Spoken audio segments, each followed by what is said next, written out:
All right, everybody's loading up here. Well, good morning. Welcome to episode 5 of LiteGear Live. We are extremely excited to have the crack team behind the two largest movies ever produced. This is the Avengers team. So welcome, Gaffer Jeff Morrell. Good to see you. Morning. Console programmer Scott Barnes joining us today. Morning, Hello. Scotty. Hi. Mike Vicenzio, fixtures designer. Welcome to the live. Good morning. And joining me as always is co-founder of LiteGear and the mayor of Hollywood, Mr. Michael Bauman. Good morning, everyone. Thank you. Thank you so much. Well, gentlemen, thanks so much for giving up your time today and sitting down and chatting with us. One of the things I always really like to do, kicking off this panel, is talking a little bit about how this team assembled. So, Jeff, let me start with you. I mean, how did you put this team together? Where did you guys all meet, and how did you get roped into this almost 2-year project? Actually, over 4 calendar years, believe it or not. But Wow. Scotty and I have worked together for, I think we go back to, I think our first job together was Men in Black 2. And Together, yeah. Oh, we did the Grinch as well. oh, that's right. Yeah. Yeah. But, I met him back then, which is what, that's going on 20 years ago.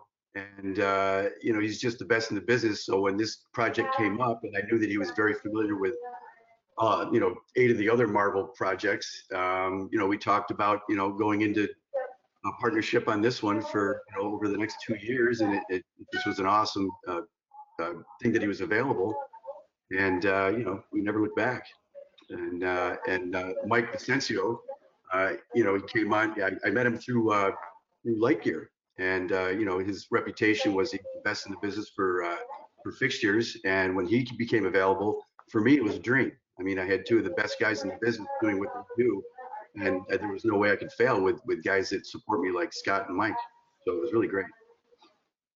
Yeah, that's fantastic. Now, as far as this project, Jeff, Trent Opelok was your cinematographer. Right. When did you meet Trent? How did you guys start working together, and how did he get involved in with the Marvel MCU? Well, it's interesting in our industry, in our business, that one call you take from a guy you haven't worked for could change your whole life and your whole career. And that kind of was the case for me with Trent. I got called to do a commercial. It was a Tom Brady Uggs commercial, and I hadn't worked with Trent yet. And I was recommended by a key grip friend of mine, Jimmy Shelton. And we went in, and it was like a 3-day commercial out at the Ontario airport. And I'd heard about Trent. I knew he had done District 9. And when we started working together after the 3 days, I could tell this is a guy that I really wanted to work with again if I could. And we did a few more commercials together. And then he got the offer from Marvel to do Winter Soldier. And when he called me to say, hey, Jeff, you know what? I just got a call from the Marvel people. They want me to interview for Winter Soldier, and I think I'm going to get it. And if I do, would you be interested in joining me on that? And the rest is history. We did Winter Soldier, then we went on to Civil War, and then right into Infinity Wars, and then Endgame. And he's just a very amazingly talented man, and very compassionate, very excited about going into that project, and it was great. It was really great.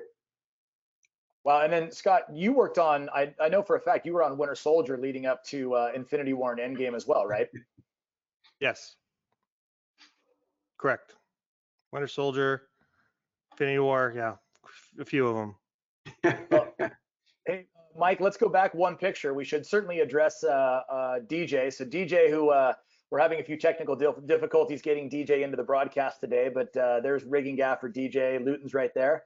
So is it true? Because I remember on one of the days I was with you guys on set, did he actually retire after Endgame? Well, I don't know if this is a Michael Jordan retiring after the 94-95 season and coming back, or is he really retired? DJ works incredibly hard. He's just a hands-on guy. He was the best, and he's just an amazing man. And I think he did retire. I think he wanted to go out on top with a movie like that, or 2 movies like that. And he knocked them both out of the park, which is no small task. And I think he is retired. Yeah. You got them for the I- reshoots. You got when I them for the first met reshoots. It was 1996 on the first Men in Black. And I remember interviewing him and saying, hey, are you interested in doing this movie? And then, you know, since that was, oh God, 26 years ago. So we've been together ever since. Yeah, I think That's incredible. as Mike starts rolling some slides, and Mike, I'll turn it over to you in a second. I think as we go through some of these plots of Scott's and we look at some of the rigs that you guys did, I think it's going to prove that DJ absolutely busted his hump on this, because it's such an impressive show, and the scope and the scale is unlike anything I've ever seen in my 20 plus years. So yeah, Mike, I'm going to send it to you. Let's get into this.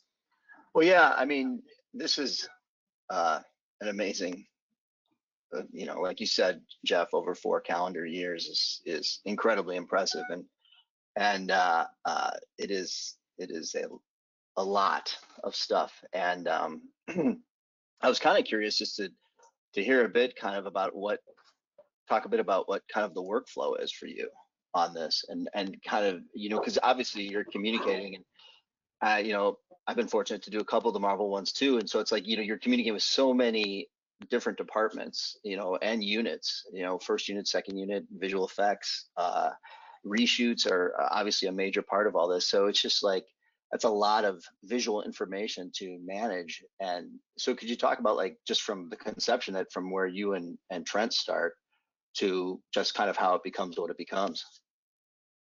Well, yeah, the very first, I guess, organized collection of people together for the Avengers was when they built the Avengers compound.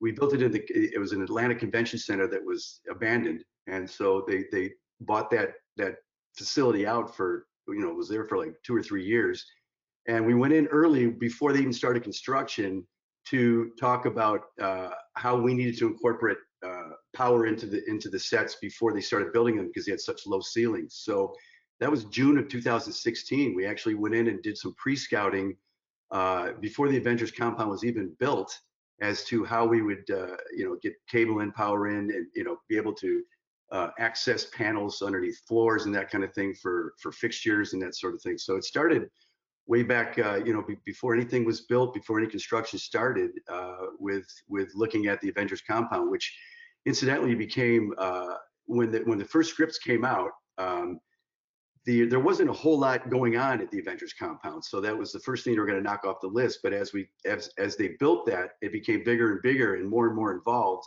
It was such an amazing set that the scripts started coming out where there were more scenes in there, and the thing grew to be a much bigger part of the story in both movies, because of the beautiful set that was built there. And it was challenging because of the low ceilings. So that's when we first started the approach. Gotcha. Because I noticed, like for example, like, you generally start with like how do you communicate like something like this, like where you're, obviously I think this is Titan, right? Is that correct? Yeah, I believe it is. Scotty, is that Titan? Yeah, that's Titan. Yes. Yeah. And so how do you, like, okay, hey, we need a bunch of sky panels and maxi brutes, and do you sketch it out? Do you Trent talk about that? Like, what's kind of the creative on that end of it? Well, the creative end of the planets was kind of interesting, because there was some notes that were given to us from the way higher ups, like Kevin Feige and that group, stating that they wanted the planets to all have a different look. So color was a big part of the atmospheres that we created for all those planets. Vermeer, Titan, Nedvalier, they all had, like Vermeer was, we decided with Thanos being kind of that purpley hue of color for his skin, that was the approach there for Vermeer was we went very magenta. And so we did a lot of testing early on to say, okay, what is too much saturation, and what's not enough to show up. So we did a lot of testing early on to say, okay, well, let's look at the magenta for Vermeer. And we went through different variations of that and finally settled in on something that everyone seemed happy with. And then, Titan, because of the destruction value, which you're looking at now, was very warm, and a lot of fire and a lot of warm tones. So we went old school on the outer perimeter, where those are all 12 light maxis that are individually controlled by Scotty, and going through half soft frost to create just a soft, or not a semi-hard edge, but warm. And Titan, the whole thing played very, very warm and destroyed and kind of on fire. And then you go to Nedvalier, which is Etri's Forge, and that was very blue. So it gives you the indication all these different planets had a different hue, a different look, and we did a lot of testing back and forth about those colors. You know, we during prep, we'd film it, take a look at it, get it back from the lab, discuss it, go back and try again, and maybe do a little bit better. And we came up with some interesting colors along the way, but finalizing those colors was a really intricate part of the whole prep, you know, before we started building those sets. So the overhead, sky panels just seemed to be the best idea for some of the overheads that didn't have a lot of movement, because you know, you can put the sky panels, as we all know, at any color that you know you can mix. So that was a popular usage of the sky panels, was using them in these very large overheads. Each one of those squares is 20 by 20, so that was a massive overhead. I think, Scotty, what was it, 80 by 120 or something like that? I don't remember the overall dimension. Yeah. It's pretty much fire lane to fire lane. Yeah, pretty much. Yeah. And that's one of the bigger stages. Yeah, that was one of the bigger stages. I mean, at any given time, we must have had, you know, between 400 and 600 sky panels working in and amongst, you know, using color forces for the overheads also, because the color forces gave us a little more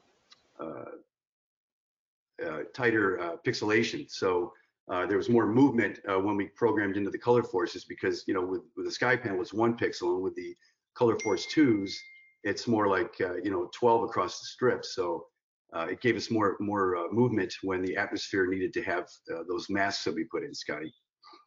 So well, yeah, because I see that you know, I mean, let me ask, like, on your color, like creation of color, is how much of it were you doing with, like, how much did gel play, or was it pretty much all just created through LED? The only place we used gel that we couldn't, you know, just program the color in was the old school 12 light maxis. You know, we wanted something more than just 3200.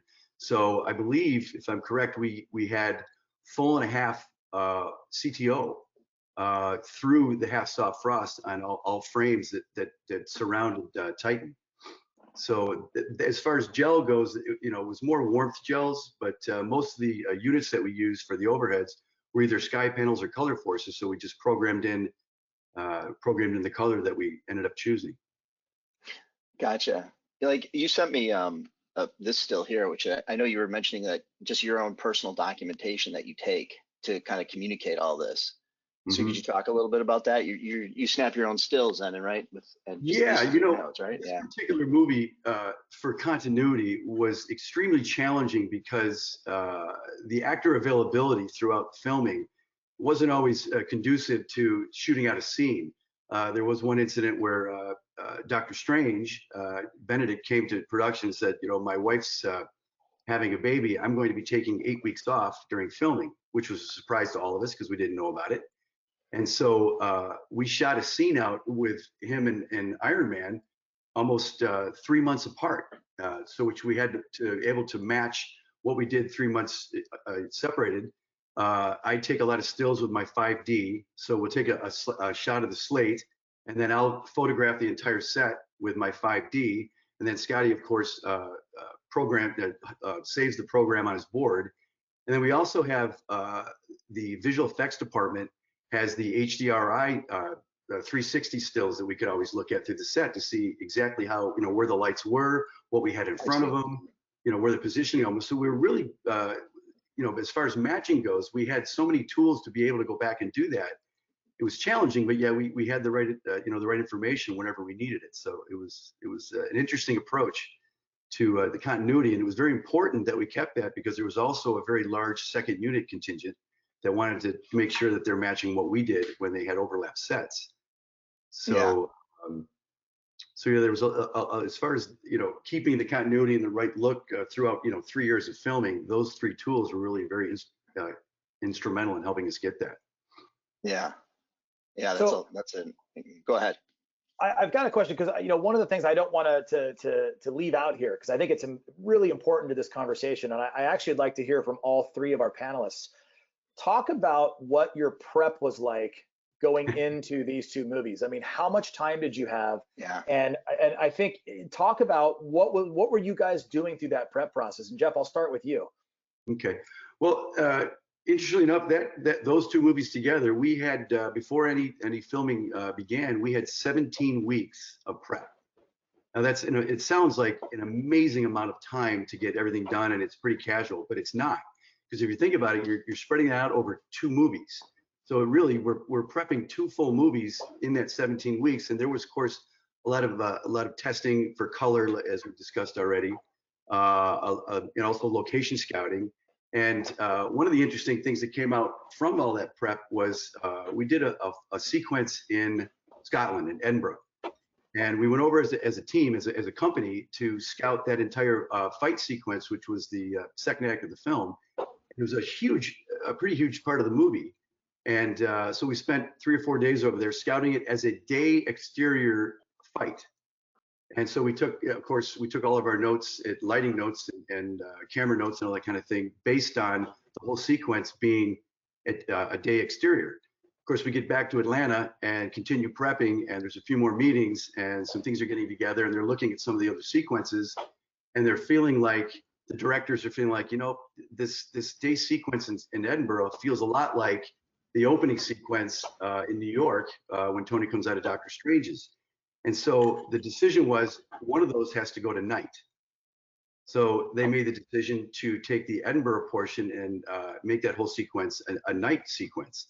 Well, so the challenge there was, well, wait a minute, we just went over to Scotland and scouted it for day. This is a completely different approach to light for night. There's condors, there's lights and lifts, there's buildings that have to be lit up. We did that whole Miracle Mile was lit up, for a couple of weeks.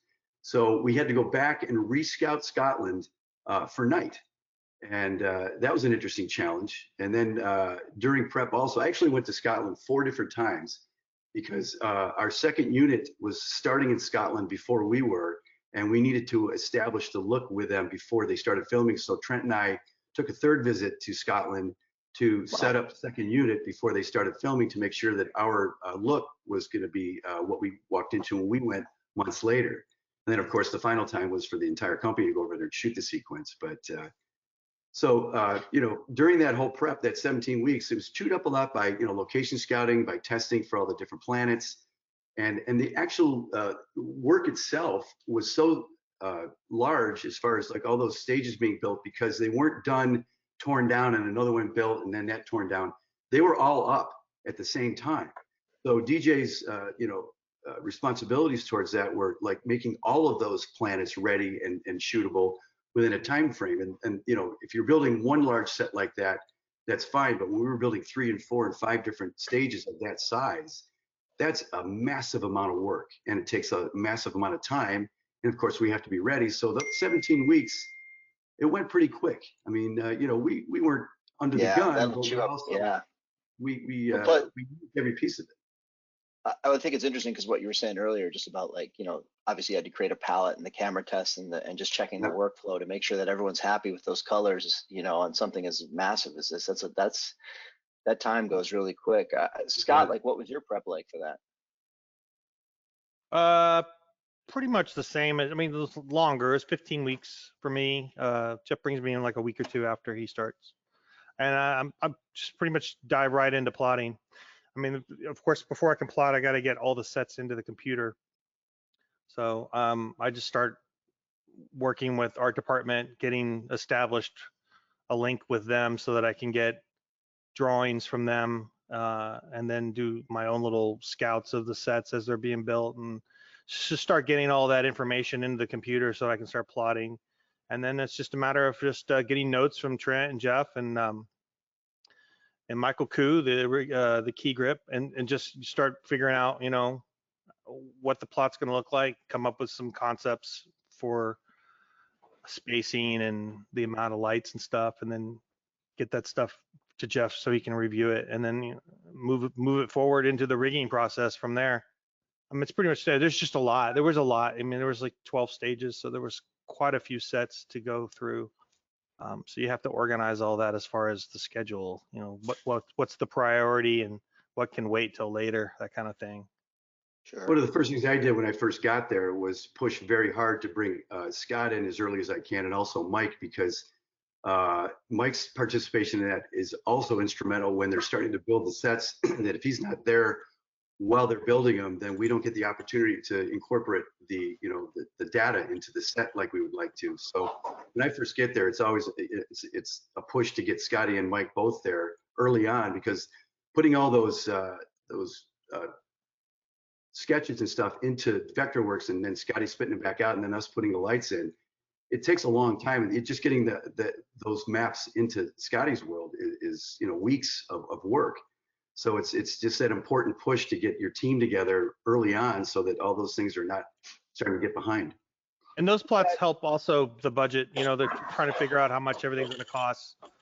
I think early on, Jeff, there was a big, huge powwow about trying to get enough sky panels for the show, because at that time there weren't as many as there are in the world now, and there was a whole like strategic plan as to how do we get sky panels and hold on to them throughout the duration of the show, and they came up with a plan to buy them. And so there was all that, because when you plot, you're like, you obviously when you plot, you go with the dream scenario first, like, oh, let's just put as many as you can there, just fill it up, and then you gotta back down from there. So some of the plots started off kind of nuts, and then some of them stayed nuts, and some of them were like edited down to something more manageable.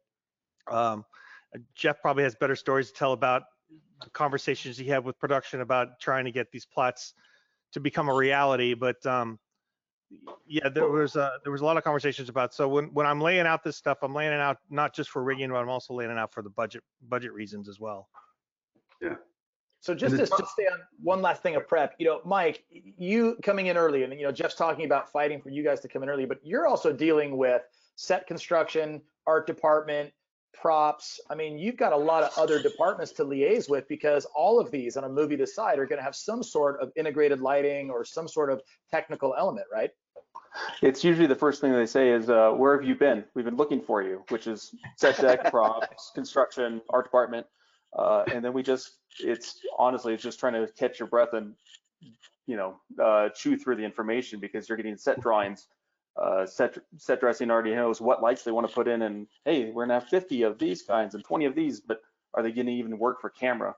And trying to just organize the workflow for that, plus setting up a shop and doing budgets. It's pandemonium for the first couple of weeks for sure. So one of the questions that has come in, when you're looking at these different blueprints, right, for these sets, how are you determining the amount of integrated material, light ribbon or pixel, that you're going to put into these to get Jeff and Trent the exposure they need without overkilling? I mean, does it come from just experience in doing it, or do you have a cheat sheet that you go by where you're like, oh, you know what, I know I can use 120 here and 60 here, or I've got to double up runs here because this is a deeper set? Like, how do you determine what material and how much, instead of just jamming a ton in there and just leaving it to Scott to just dim down to 3%? I would love to jam everything in there, but then the budget conversation happens, and then you don't put anything in there. So it's all about experience, and also with what is actually available. Say, for instance, like with the table that Vision's laying on there, the whole underside where he was laying on was all LED. And construction said, "Oh, how much space do you need?" "Well, 4 inches." And no, you get about an inch. Okay, we get an inch. That means a lot more LED, so it's tighter packed, so we don't have to see the individual emitters. But also now we have to have heat. So, hey, save that between takes, because we're gonna have a cooked actor on top of there, because LEDs do make that heat. So a lot of it's just knowing by experience where we're doing and how to take care of Jeff and Trent the best way possible. Can I ask a related question to Mike V? So Paul sure. and Mike, Bauman and Paul and everyone listening. So one thing you have to understand with this show is we're getting sets from all the other Marvel films that have already been established. So they're coming from Australia and London and Atlanta and LA. There's Shiri's Lab. There's You know, there's the Quinjet. It's been on almost every Marvel film made. And so I would imagine, Mike V, you're having to deal with stuff that's already established, and you're having to either redesign or reestablish stuff that we saw on previous films, correct? For sure, especially on this one, we did a lot since we did the time warp situation on it. We were recreating sets from Avengers 1 or from the first Captain Marvel. I'm sorry, Captain America. So there's a lot of throwback and having to see set reference, but also at the same time we also get all their assets that we have to use. So it's crates and crates of LEDs and controllers, and hey, what works, what doesn't work. Yeah, How do because we this save our particular budget set by we're doing looking this? at right now, that's from Black Panther, and they had Right. already set an established look on their movie, which we sort of had to keep. And they were shooting at the same time as us. Yeah, yeah, we actually had to share. Black Panther, so everyone knows how long this movie was. During the duration of Avengers, Infinity War, and Endgame, Marvel had prepped, shot, and wrapped Ant-Man and the Wasp and Black Panther. We were still going. Yeah, That's incredible. yeah. Well, Yeah. you know, Mike, I think the one thing that you just mentioned, and I'd love to touch on this because, you know, Marvel, unlike any other, you know, studio that we deal with as a company, has an incredible ability to track their assets. And, you know, you and I've talked, and I've literally watched your amazing crew scabbing ribbon together from, you know, Civil War or Winter Soldier to make, you know, full rolls of ribbon because they do manage those assets so well. And I think that on top of that, I guarantee you in the 5 years of my time at LiteGear, I've seen a PO for the Quinjet come across my desk at least a dozen times. You know, Yeah. Paul, that's an interesting thing about that Quinjet because I've lit it 5 different movies, 5 different ways because the progression of the Quinjet, it starts off at something and then it ends up, you know, morphing into these different ships. But what we did on Winter Soldier is completely different than what we did on Endgame for it. So it's like the same ship, but it's morphed into this different deal. So the lighting part of it, especially Mike's end of it, was challenging because whenever it shows up, there's nothing left in it. So we're redoing it each time. And it's always to the taste of the designer. The designer is going to change Yeah. to Yep. make his own look and unique out of it. So Yeah, you'd have the ship. You'd have the ship. It was just a matter of like how it had to play on that particular production, design-wise and/or function or something like that. Yeah, let's change out all the consoles. Let's screw the translights. Let's go to iPads behind that, but let's do some blinky lights in there. And hey, we hate these puck lights, so let's do something different. It always changes. I've lit it 3 times, I believe. I know it's gone around the world twice. Anytime it stops it for another production.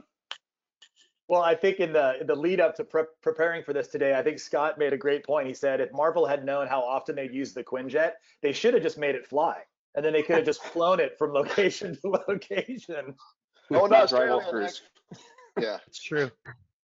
The money they spent packing that up and shipping it probably cost the same, just build it to work. I was curious, kind of like just general lighting. What were some of the were there some of the workhorse units that you guys would generally use? Obviously, Scott, you've mentioned sky panels several times. Is there other stuff? I mean, I saw you sent this still of these Lumapix. Lumapix, yeah. Yeah. You know, which clearly worked, you know, in a couple different situations here, but Color forces, sky panels.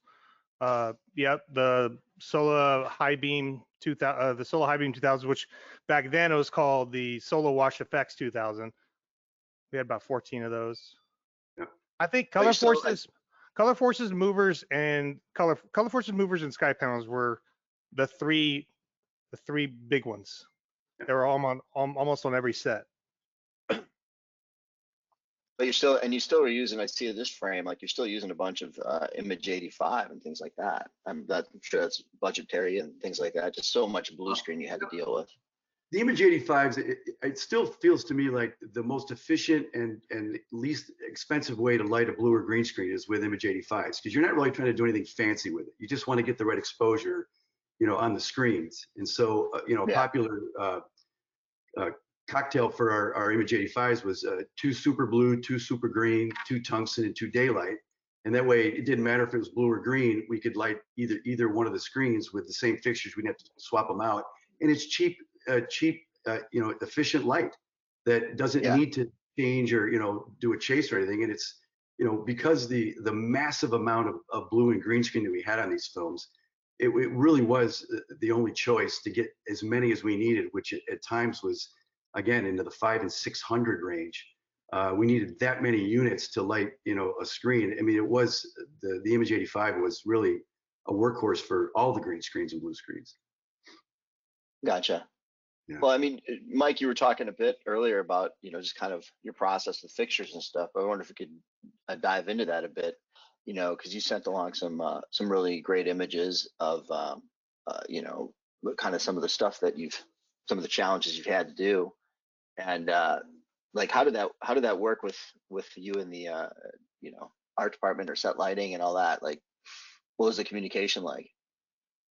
Well, my day is usually going to art department and construction, kind of doing the rounds, checking in with everybody as much as I can, get all that information, and then go back to present it to Jeff to say, what are you feeling for this? Do you need to have more color? Do you need to have more intensity?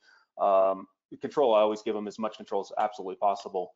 But like the RT there, that was from, I believe, the original Iron Man, that they just kept pulling things out of the asset locker and said, hey, guess what? We're gonna use this today. Can you make it work? Sure, let's see what's happening. And actually that still had the original batteries in it, so it helped us out. But wow. Yeah. And they worked. But yeah, and then that was one of the I think the M ship steps that they transported everywhere, and that's a prime example there of how much space do you need for the LEDs in the edge of the steps. I'd like to have an inch and a half. You get a ½ inch. Cool. Yeah. And then once it's all together, it does not come apart. So if something fails, you're screwed.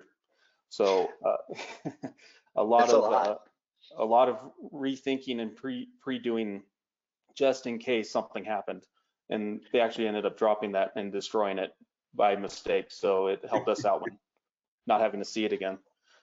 And this was also for the M ship. This is one of the seats that the designer wanted to have little LEDs in the seatbelt buckles. So it was talking to the props department and set deck and see about sewing in wires inside the seatbelt, the belts themselves, to put 5mm LEDs inside there and individually control all of them for Jeff.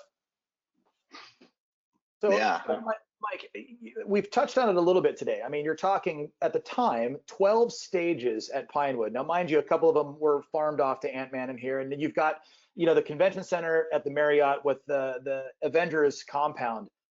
How many people are in your department? I mean, I'm sure the viewers are wondering, like, how many are you carrying to manage all of these sets really at the same time? I carry a best boy, and then I think we're averaging about 5-6 guys from there. The team I had was top notch. Everybody meshed, everybody had their strong suits, and it all made the job easier.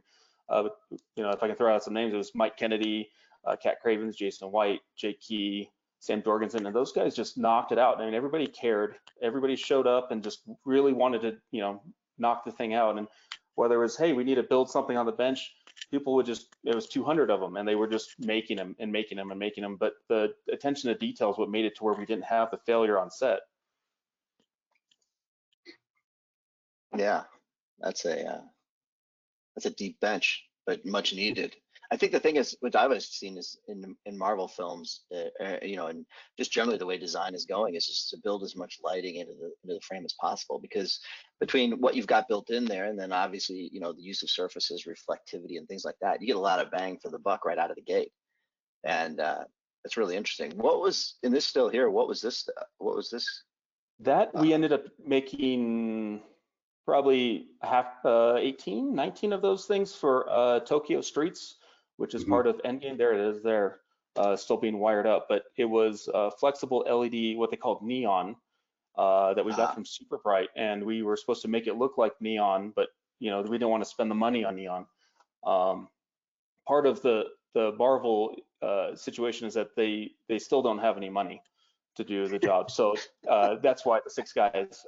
So it's all about it's kind of like doing whack-a-mole, like, oh, that's something to do. Okay, let's go jump on that. Let's go jump on this. But it all actually works out when you have a good group. But yeah, with the Tokyo streets, this was in downtown Atlanta, which was all run down, and we turned it into Tokyo instead of Atlanta. And we had lighting up and down the street for a night shot.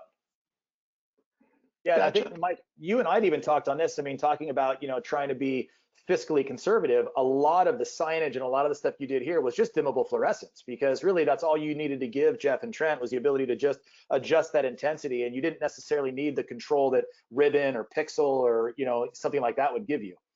Yeah, those actually the signs were reused from, I believe, Black Panther from when they did their South Koreans scene. But when we got it, it was all stripped out. So we went with the fluorescence because for being able to rent a ballast for 10, 15 bucks a pop, it made it so much easier. And it's not like it's lighting somebody that you need to do a ton of, you're not doing effects through it. You just need to be able to make it glow and make it even and be able to set a value with it. So we just made them dimmable fluorescence and made them color correct. So not that it would really matter with the signage in front of it, it would throw off anyway.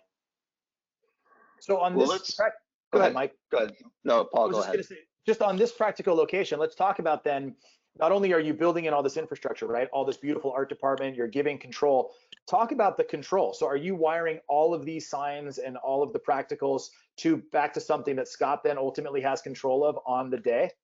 Yes, everything goes back to Scott. So whether if it's LED, it's going to be LED controllers, 4-channel, 5-channel, whatever it might be that we need for depending on the color.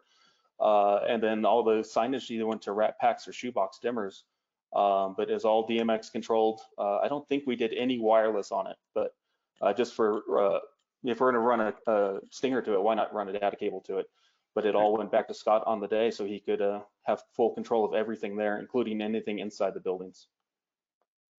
Well, Ace, well, to speak to that, actually, I mean, if we could just talk briefly, just kind of about general, control and networking and things, and because obviously, I mean, I'm Scott, as I'm looking at some of your plots, you're breaking down like things as far as where, how it should be, all the data layout and all this, and so there's a lot of detail there, and then certainly you guys weren't shy as far as having a lot of different servers running. So kind of just what was the general overview of how the show was controlled and networked and all that? Pretty typical with me. I'll have, these are Rackhawk servers, so these are full size consoles in a rack, and we call them the servers, the hog servers. And each of these would go on a stage. There'd be one for every stage. There's only 6 here, and that's how many we had on hand. So they're in these rolling cabinets so that we can move them, because obviously not every stage, we had like 11 or 12 stages, but not every stage had a set ready to go. Some of them were just early construction phase, or some of them were empty, maybe just waiting to be built. So these would go on the stages, obviously, that were coming up in the schedule for rigging. And so these things would drive the entire show for that stage. So each stage that we were on had one of these, and all data comes from this, not from the actual console, but from these Rackhawk servers. So these would usually stay on the stage. Like, for example, stage 5, which had the Titan set and was one of our main stages that we would go to quite a bit. That Rackhawk probably stayed on there the entire time. It never really left that stage. And this allows all the DMX, all the data we streaming ACN or ArtNet to be established from the get-go, whether there's a console there or not. And then from there, there's nodes upstairs that are sprinkled all over, and then they come down with more networking around the set on the ground. Yeah. And so we'd establish nodes all around the set as well. The thing about it is just we have to have multiple universes all over the place, because it's not just the rig that's big, it's the main unit package that as well. It's 4 or 5 universes of DMX that we need to have around set for all the truck package stuff that we'd be using around camera on the day.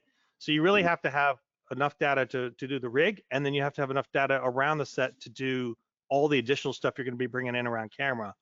And that was pretty much the setup. So we had a really good data team on this, led by Derek Page. So our workflow would be, I would originate the plots with Jeff and do what is required as far as where we want lights. And then once it was signed off by Jeff, I would hand over those plots to Derek, who would start figuring out where everything's going to go as far as data.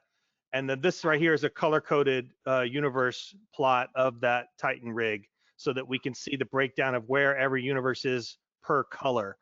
This is something Vectorworks does really well, and we utilize that particular aspect of Vectorworks to help us establish where universes are going to go throughout the stage. This way they can start laying out nodes in an organized manner. You can also see that the plot it says it's a plot for stage 5 and 6. Stage 5 and 6 are identical size stages at Pinewood, Atlanta. Absolutely 100% identical in size. One is oriented one way north and the other one's oriented the other way.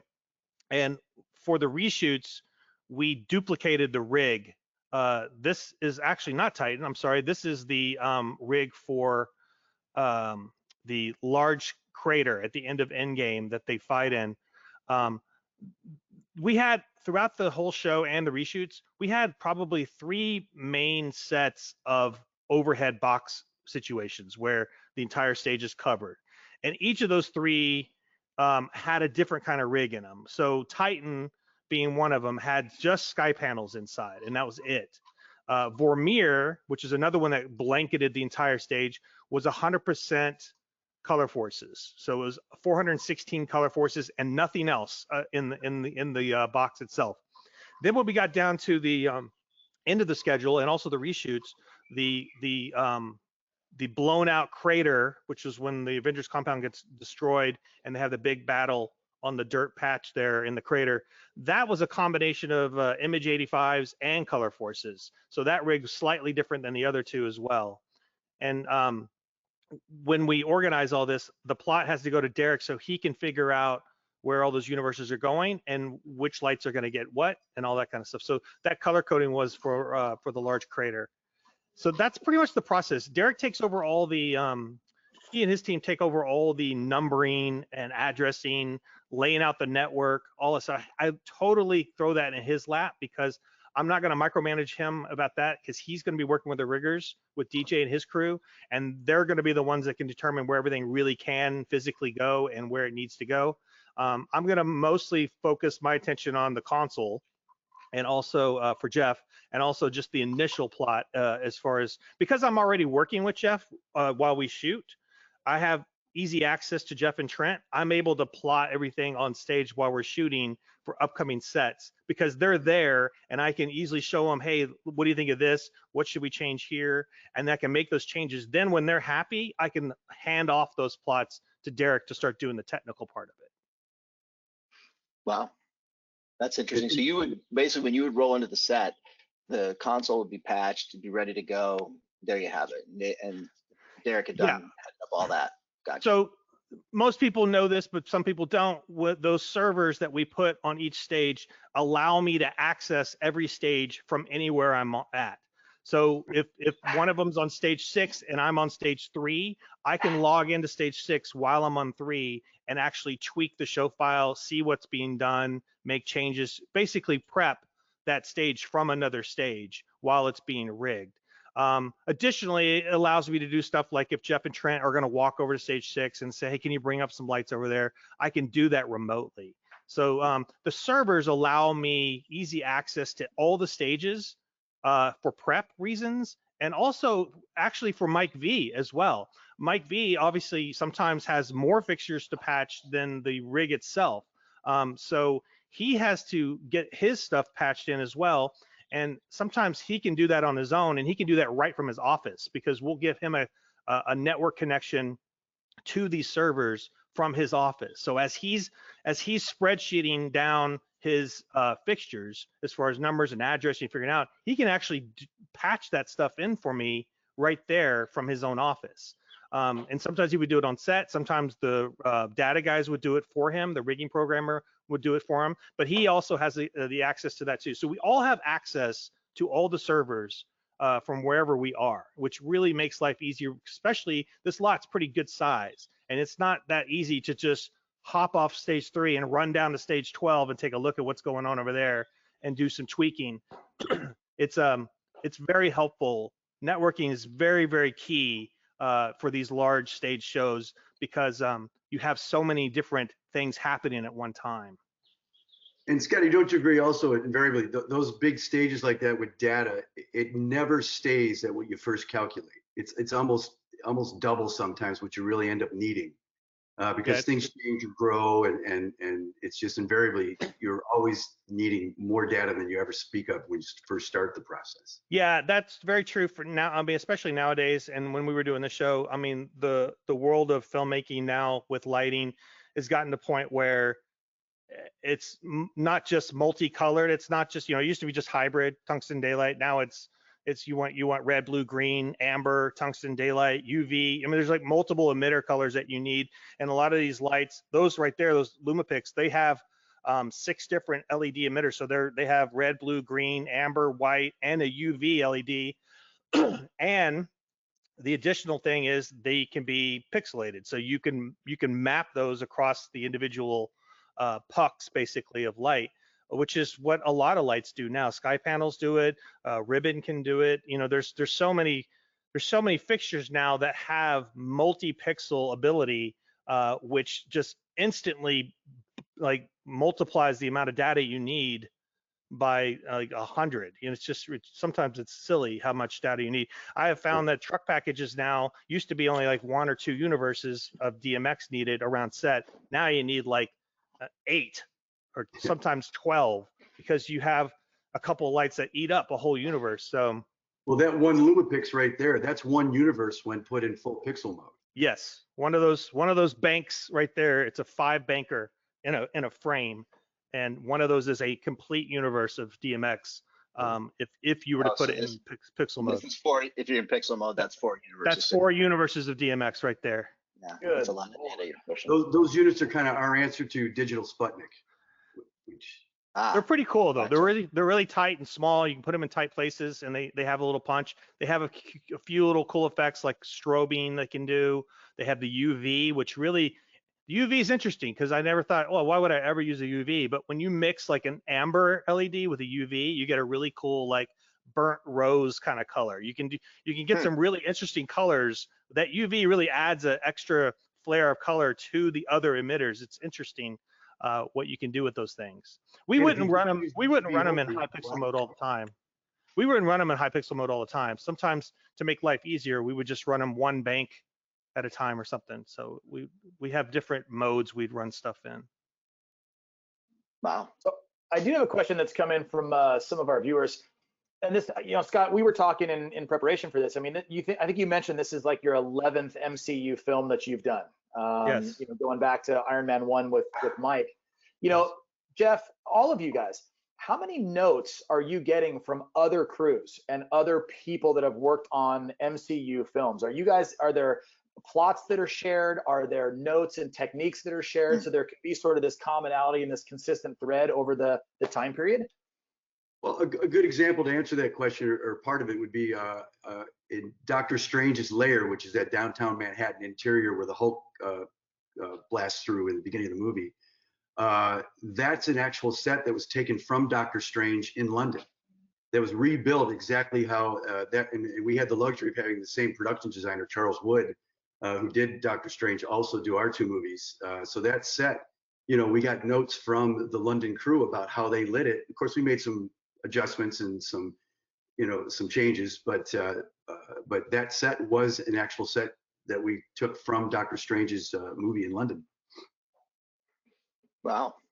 Well, Mike, what about? Go ahead. Sorry, just Mike V. What about you? I mean, are you talking to people who have done fixtures installation and work on a lot of these other sets? I mean, you as well have a lot of experience with the Marvel films, but I mean, you're all obviously dealing with product that's coming in from Australia or London, but are you getting show notes from the other set electrics?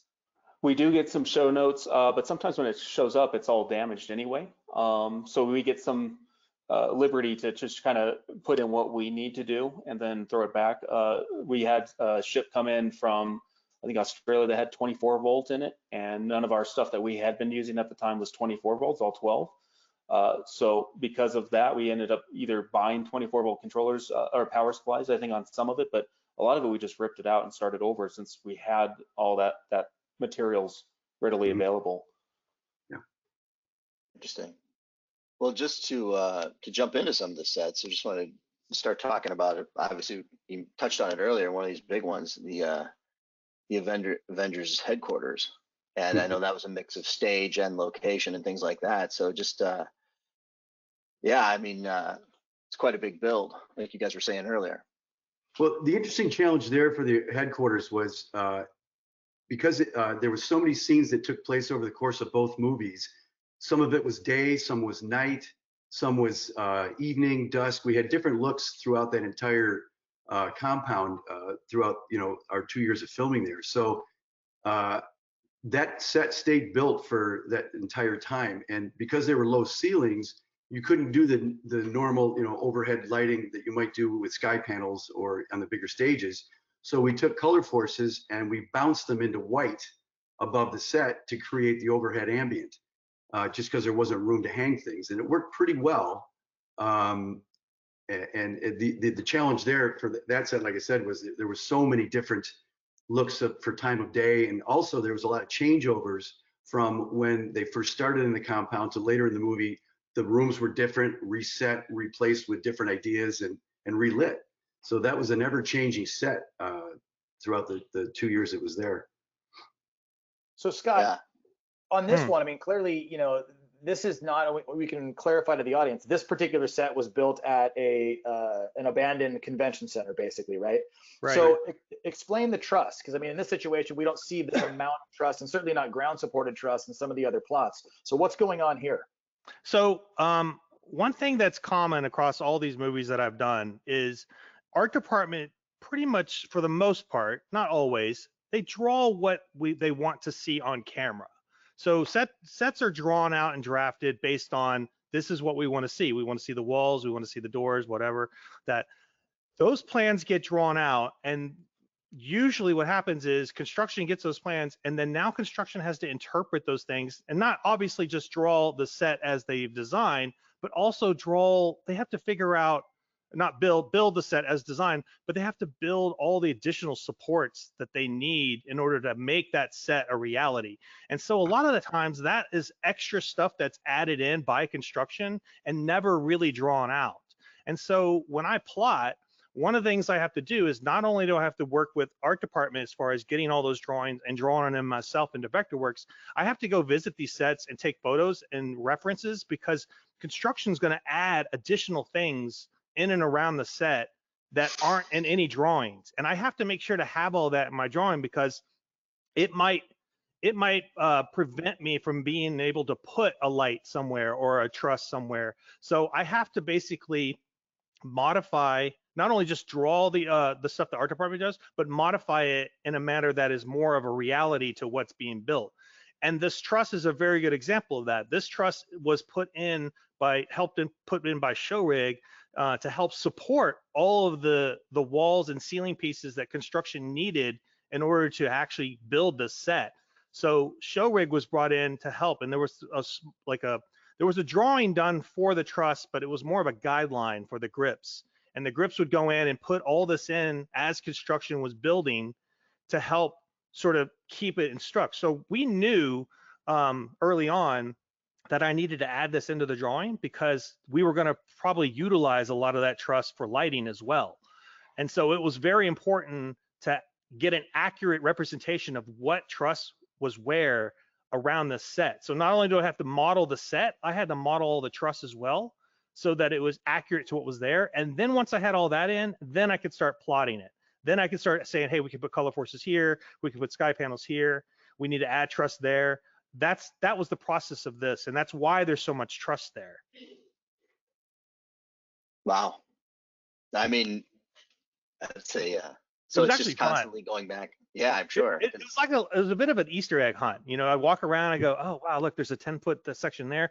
Oh yeah, look, those ladder beams are holding that ceiling piece up. So I mean, I'd have to walk not only around it, I'd have to go up in it and walk up. There's some decking on top that they put as well. You have to go up in there, take photos. I took tons of photos of this as it was going in, and used those photos and the reference drawing that Showrig provided to help me reestablish this in my drawing.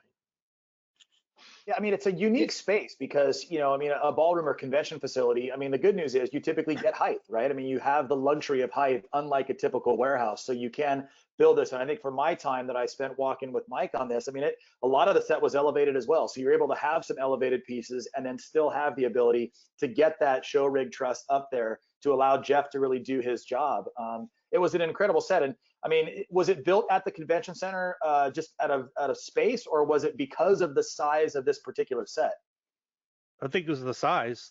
We didn't have a stage for it. And also the length of how long that set had to stay up. They knew that, we couldn't put that on a stage and leave it for 2 years, so that the convention centers seemed to fit the bill as far as what we needed to do, over the course of time. It was a tough build.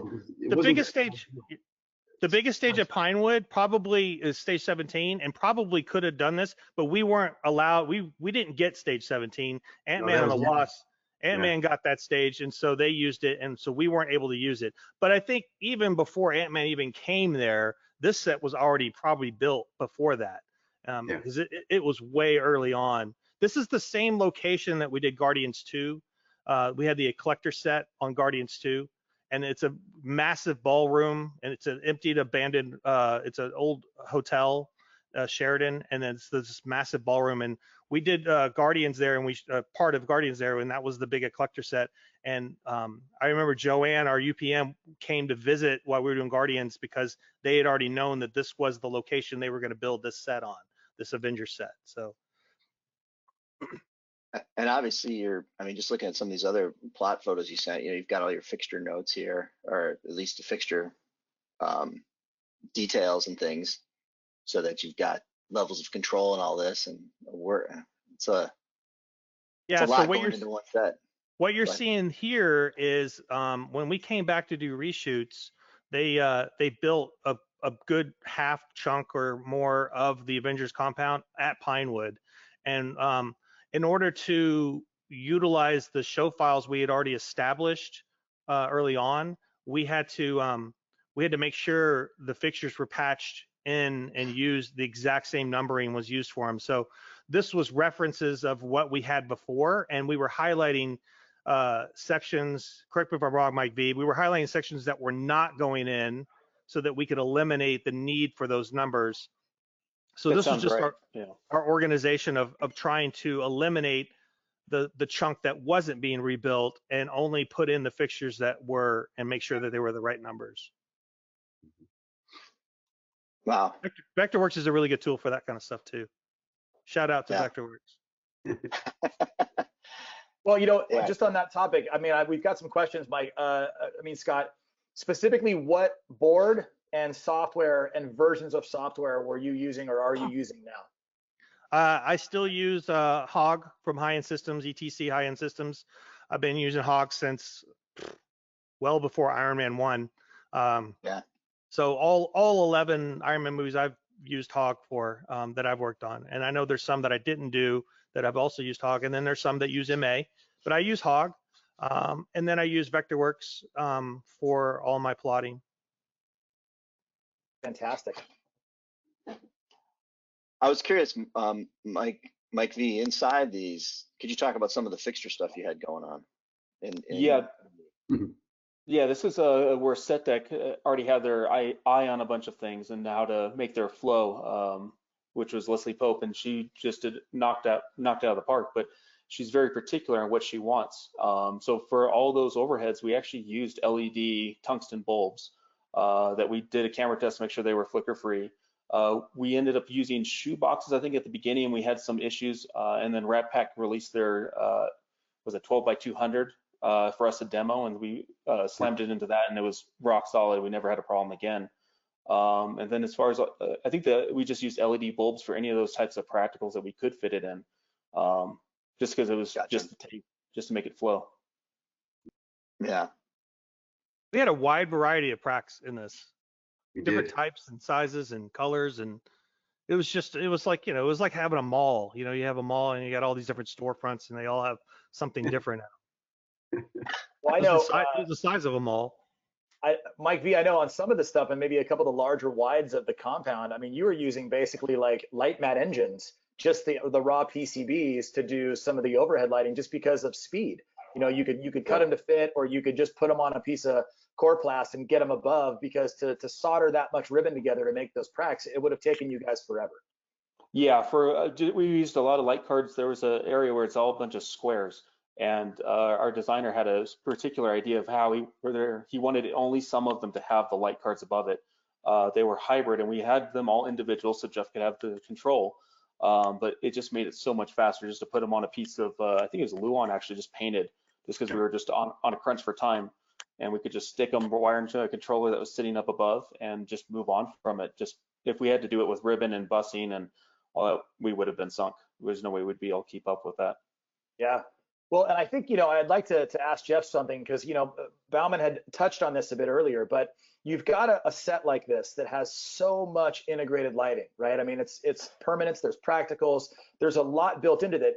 It has to give you and Trent a lot of freedom, right? Because there's a lot of it that's lit. You've got the ambience is kind of taken care of. But what's your approach once you're in this space to lighting talent?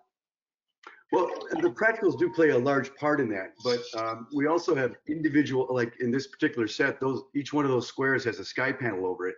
So we have individual control of what we can do to raise or lower ambient levels in each one of those rooms, in any one of them. And we did that a lot. You know, we got very specific about individual fixtures over those individual overheads, and manipulated them quite a bit, quite often. So the combination of all the different practicals and then the overhead that we can control, they both played a large part. Now, the ones you see to the right, those were fluorescent fixtures on dimmers, which we did have more than often than not some problems with, that we kept chasing a little bit. One thing I remember, Jeff, that you and Trent telling me about this set was it's underground. So the sources of lights were not necessarily daylight. There were times where it felt like, is that supposed to be daylight, or is that supposed to be an artificial light coming from outside the bunker area? And so when we were playing with color, you know, like some of these overhead sky panels, ceiling pieces, sometimes we would blue them up a little bit, and sometimes we would warm them up, because it would be dependent upon where is that source coming from, because this is an underground bunker basically, right? Kind of, yeah. It has openings from above, but they're yeah. It's certainly great how much reflectivity, you know, Charles and his team designed into the set. Like, you know, like this kind of thing here, where you've got these highlights on the floor and all that, and the ceiling. That gives a lot of visual wow in there, especially, you know, with the tile touches and all that kind of stuff. A lot of glass, not great for reflections, but still, you know, yeah. The actual, I don't have a photo. Well, I don't have a photo of the actual lounge area of this. But I remember, Jeff, you guys were talking, wasn't that originally supposed to be a hard ceiling, no light source coming through at all? And yes. and you and Trent had to convince art department, like, we got to have something coming through this. It can't be just solid, because it was a very dark wood ceiling. Yeah. And that was a big battle as well. I don't know if you have a photo of that. And luckily, during prep, we were able to go back before they got too much into their build and say, look, guys, we need this to change. We need this design to change. It's not going to work without it. So I remember, yeah, they made that ceiling hard, and we ended up putting, I think, 40 or 50 sky panels over each hole, diffused, and we manipulated those levels quite often in that area. So thank God they did change it, because we would have been in a world of hurt had they not. But this set obviously had this location component to it also, which you guys did some pretty large scale stuff on this one too. Talk about Sanny. Yeah. That's it's a crane. It's a warehouse for building cranes. It's massive. It was huge. Wow. That particular setup was one of our largest off stage builds. I think at one point those large windows, we had 15 scissor lifts with 2 Arimaxes in each one, pounding through to keep the sun direction the same all day. There they are. Yeah. And, yeah. Well, it's interesting how you plotted it here, and you know. Yeah. But so you had 15 of these going to town. Yeah, it's impressive. And then when the ambient started to drop, when it got later in the day, then we would take large guns like 18s and 90s and pound them into the ceiling to try and keep the ambient level up. But that area was so big. At some point, it was just, we had to call it because it's just too dark. At some point, you can't keep the ambient level up enough. Sure, sure. Well, this set, yeah, I was gonna say, this set piece here, could you talk about this a little bit? Yeah, that sequence is for all their time travel. So the overhead box is full of sky panels, and the perimeter of it has what? Those are the Solo 2000, Scotty? No, I think we were using Mac Vipers for that. Oh, that's right. Yep. And we had programmed a sequence in, so whenever they went into their time travel, they did a pattern that was duplicated each time that they went into time travel. It was a pretty effective thing. It was pretty cool. We used those movers particularly because of the patterns that they could create. Right. They weren't going to be used for anything else other than the effect. Mm-hmm. Yeah, I think it's interesting, and we'll touch on this, I think, through a few more slides, Scott, but there's a lot of lighting elements and cues with the movers that you were doing that VFX then was laying their portion in after that. So you get these sort of real natural reflections and, this look, but then is it more of a guide for VFX, or are you looking more for reflections on suits? Explain how that interaction or that dance between what you were doing and VFX was doing. I think it's both. I think VFX is always hoping that the gag's going to look good enough that they don't have to do much to it.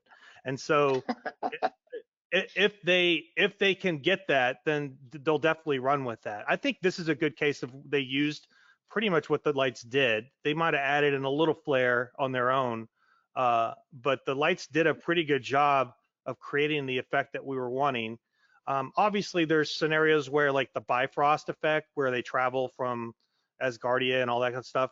We were using movers that were just kind of flashing and running gobos through real fast to create a very frantic color lighting effect, that would just spread across the set a little bit and give you the movement and feel of it. But I'm pretty sure you don't see that in the movie because that's the kind of thing where they're going to take that out and just and put their own thing in.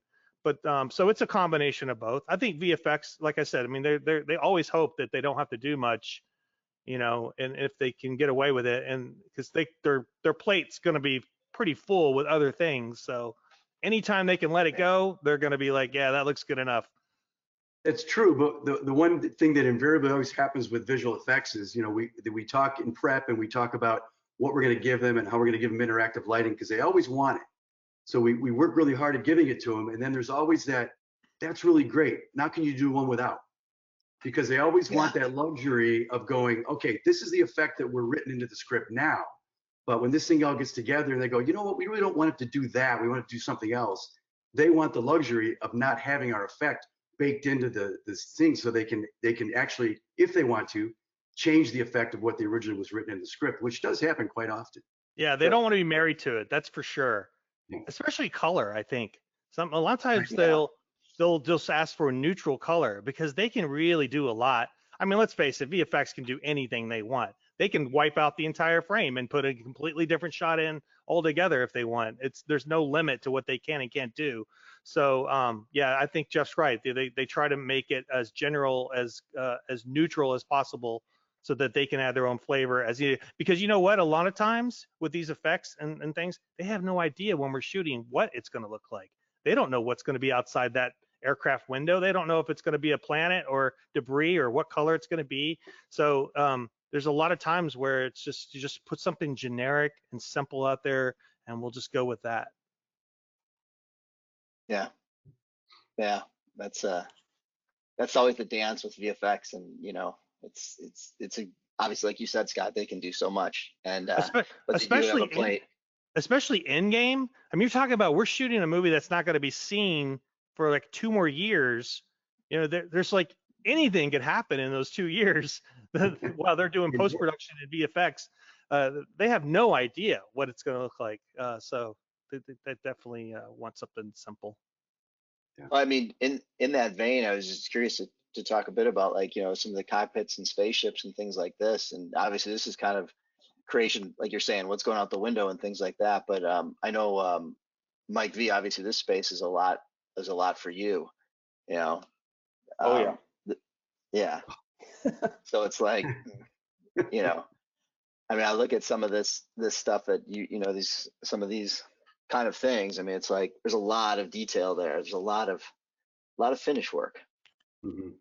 Yeah, with anything that was space, we went RGBA or RGBA plus hybrid just to give Jeff the ability to make it look like it's just extraterrestrial. We didn't want it to make it look like it was Earth. Avengers Compound we stuck with mostly hybrid just because we wanted to make it look more traditional. That was kind of the edict. We did some pixel ribbon in here. It was not so much for a chase effect. It was more so things could look a little bit more decayed in certain spots without having to put gel or NDs on things, and then still give full control of things. But it was we had lots of little LEDs hiding everywhere. Just when you didn't think that you could put anything more in, we would be shoveling more and more in that ship, and it would move from stage to stage to play throughout the movie.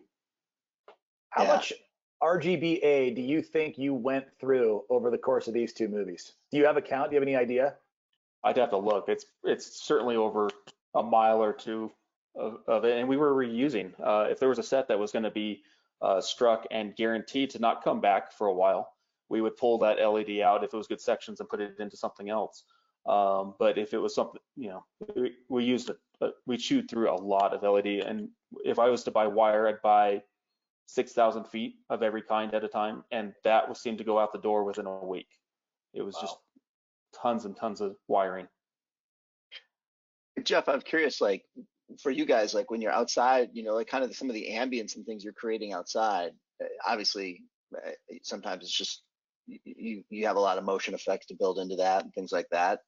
I mean, was it just kind of this kind of a thing where you're just kind of putting out ambient boxes as kind of your rule of thumb? Pretty much, yeah. For the exterior builds on stages, it was, the formula, if there was one, it would be, whatever the space is that we're trying to cover for an overhead ambient.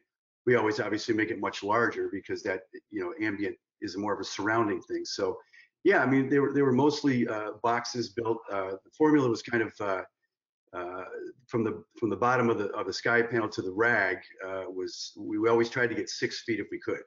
We didn't always have the ability to do that, but most of the formulas were that size box or that dimensions for the box. Gotcha.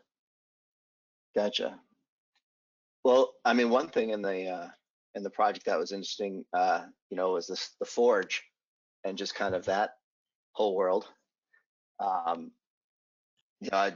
Scott, you supplied this plot here, kind of overall of what you guys were using. Obviously, sky panels were a huge player. Color Force, like you said, you're kind of your go-to workhorses. But this, I know earlier you said, Jeff, that this, as far as the color contrast of the different worlds, this was a very blue environment. Yeah. Yeah. Did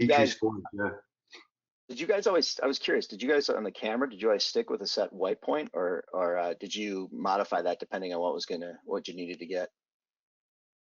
I think we stuck with it. I mean, the camera, we didn't bounce around too much with color on the camera. They had the LUT that Trent had picked out and tested during prep, and we stuck with it pretty much. I mean, there were minor changes throughout, but we didn't do too much changing of color on the camera. It was, the LUT was set, and we stayed with it. Gotcha. And this was an Alexa 65 show, if I remember correct. Yes, it was. This is the hot tub set, Scotty.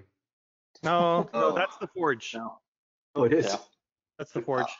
The forge is basically a platform with set dressing. There were no walls anywhere. Right, it was all blue screen. Yeah. You could see all the way around. Oh yeah. And the planet was dead in the script, so that's why we chose the bluer tones. It was more cold and stark, and like it had been, the planet was dead for a while. So it seemed to make sense that a bluer approach to that set was what we went with. Well, I noticed these racks, like in this shot and this one here, you obviously have these like kind of at the top of the frame there, these long racks of, I'm assuming that's color forces in there. Yes, vertical, yeah. Those are for effects. Gotcha. Yeah, those were pure effect lights because there was a lot of activity going on around the forge. So there were specific effects that we had to dial in for those. Gotcha. streaking lights and stuff. Yeah. Yeah, and I don't even know what the name of this particular thing is that, you know, basically where he harnesses the power of the star. Yeah. But you know, it looks like, what is that, sky panels you have up that are vertical on those trusses? Those are Studio Force 12-inch Studio Force. Because Gotcha. we were looking for a very strong edge and a hard punch on there. Because when he's in that thing, it's all very, very strongly, almost blown out backlit. And the mover, when put in the right position, gave a great flare to camera, as you can see there. But it Yeah. was all about almost silhouetting him in the most strongest backlight that we could give him. And the Studio Forces are better than the Color Forces in that situation because we didn't need color. We just needed Nope. bright white light. And we got more punch out of the Studio Force 12s. And we used 12s because we could individually focus them into the dead center point of that where Thor is standing. So as you can see there, even in that 3D model there, they're individually aimed at the center Yeah. spot of that. And then the mover was, there was a shutter effect where he's opening the gate there. Yeah, exactly. Oh yeah. And that was the mover allowed us to do that with the shutters. Yeah. That's great. That's a great still. What was that mover you used? That was the studio. That was the Solo 2000. high beam. Yeah, high beam 2000. Gotcha. Well, you know, going back to the Forge and just kind of that whole thing, because I know that was a bit of a complicated light ribbon install. I don't know if I have a still specifically of it, but we do have some video. But I mean, Mike, could you talk a little bit about what that was? Yeah, in the scene, they wanted to have it look like it was being poured in, and for VFX, they needed to have something to act as the source. They didn't. For them to make the source is very difficult. So we ended up doing pixel ribbon in an array that we laid into the Forge, and it would cause it to look like it was flowing in like they were asking, and they can paint over it from there. I think we have a video that we can see of that. If you want to talk over it, you'll have to re-cue your mic, but yeah. But it was basically showing kind of the light ribbon install. Yeah, just be sure to unmute yourself, guys. Yeah. So talk a bit about this. That's all pixel ribbon that we could send back to Scotty. I think it was probably 10 universes ish. Mhm. And that way he could just have the full control and make it look like what it was going to be for the script. So VFX could do their work a lot easier and paint over it. That's great. I mean, even with that little bit of puff of smoke and haze effect there, I mean, it really lends itself to a Yeah, they added steam. pretty realistic shot. Yeah, That's it was one of my more favorite of a sequences in the movie. It turned out really well. We pixel mapped it was that. a last minute. I'm sorry. Go ahead. No, we pixel mapped that, and then the content that is basically like flowing. It's sort of a fiery content. The video that I'm playing on that is like a fiery red and orange movement, kind of organic movement of content. And all I did basically is I took that. Where am I at? Oh, here I am. I just took that content on the console and mapped it across all of the pixels of that ribbon. Then I took that content and just slid it off of the ribbon, started the cue there, and then made it just travel across like that. And that's how you get the flow effect. So it worked great. It was pixel mapping was the only way to do that effect. It was pretty cool. Mhm. And then we had to be very exact with how many pixels we gave to Scott, because one off, it would be throwing off the whole effect. But there would be no way to do it without pixel ribbon. very interesting. Another set that was kind of an interesting challenge was Fantastis Yurt. And, you know, we got it still here. Obviously, I don't know who that is, but modeling roughly the size of Thanos, probably.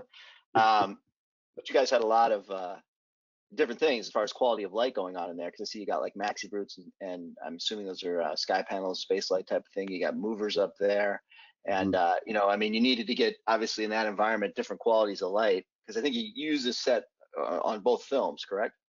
Yes, yeah, we did. There's also to get light through that thicket, because it was such a thick build, we bounced Arimaxes into white, so that when you were inside the yurt seeing through, you could see, you know, white throughout. Because we tried projecting through and we just could not get enough light through that thick build. So it ended up being a more effective if we bounce light into white outside the set. I'm curious, we have a video of kind of how it broke down the lighting, but I was curious, like this still here, like how are you, I mean, obviously, what were you actually photographing on the day? Like Josh Brolin's hand, and then they were just enhancing it later, or how did you kind of use that as a reference to see how light would fall and things like that? Well, Josh had the big suit on that gave him the size of Thanos. He had the big thing off the back end. So, you know, and he was, you know, usually a part of all that. So his size and his suit kind of put him in the position of where we would take the reference from. Gotcha.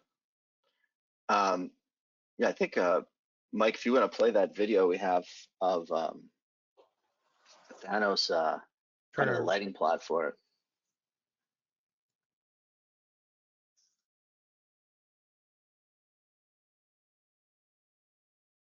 Don't forget to unmute, gentlemen. Yes. Oh, sorry.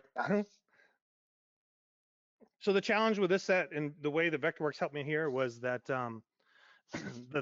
the roof of the yurt had these skylights in it, and Jeff and Trent wanted ambient coming through there, but they also wanted hard light coming through as well. So we had to obviously place the ambient, which was the sky panel space lights, but then we also had to work in, and that's the thatching light. That was backlighting the thatching of the roof.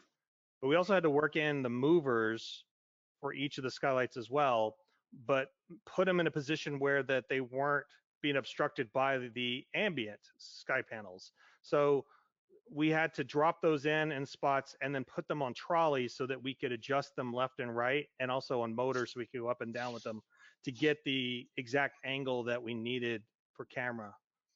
Yeah. We also put each one of the sky panels on their own chain motor, so that individually we could pull them in and out of the way. If we just weren't getting the right angle, we could, you know, raise it up a little bit. And those movers were VL 3000s we used for that, because we had the thing is we had a certain amount of movers that we could use for certain sets, so we had to adjust for some sets and use different types of movers. Well, at the time, technology-wise, those LED movers, the Solar 2000s, that was the light to get at the time, and there wasn't other choices for LED movers. And there weren't a lot of them out there. Yeah. Yeah. MBS was really supportive whenever we needed stuff like that. We bought 14 of them, and then when we needed Color Force 2s, MBS, you know, stepped up and also bought us 100 Color Force 2s just so we could have the availability of them. So it was, you know, the challenges to get that much equipment for all those sets was a huge task, and MBS did an amazing job for us to get everything we needed. Yeah, that's a lot of inventory management. Oh, yeah. It was a huge amount of equipment. And Dave Irwin and his team over there at MBS did a nice job for us. I kind of plotted backwards on that set. Normally you drop in where you want truss and pipe and all that stuff, and then you start dropping in where you want the lights to be on that. But that one I had to put the lights in first and figure out where they needed to be in order to get into those skylights. And then once that was established, then I could start figuring out, okay, I got to put a I-beam here, I got to put a truss there, and that kind of stuff. So it's a great set because it's such a great mix of technology, right? I mean, you've got Image 85s lighting the blue screen, you've got 12 light maxis, you know, coming through the thatch, then you go sky panels in the space light housings, and then movers. I mean, it's really a testament to, you know, the tools and what each tool is designed to do depending on the application.